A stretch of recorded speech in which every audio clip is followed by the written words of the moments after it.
This reading passage this week is called Guardian Angel, and it's written by Francisco X. Alarcón, illustrated by Jose Massé. And I want you to pay attention to this box. We're going to look at this box every single week because it teaches us what it is that we need to look for as we're reading. So the first thing it talks about is connecting across texts.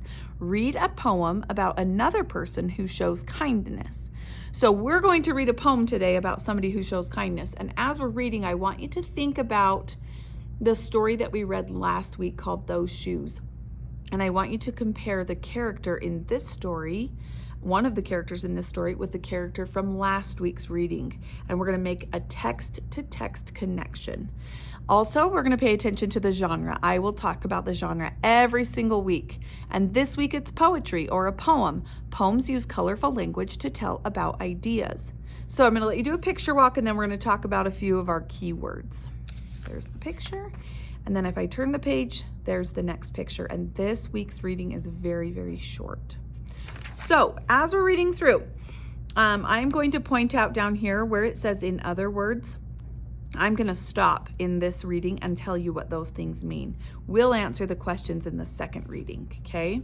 So here we go. Guardian Angel by Francisco X. Alarcón, illustrated by Jose Massé. When I felt so sad and all alone, wanting to cry in the classroom, the girl seated next to me suddenly held my hand, and with the darkest and most tender eyes I have ever seen, told me without a word, "Don't worry, you're not alone." So if I come back here and look, Guardian Angel, that's the title. That's a kind, helpful person.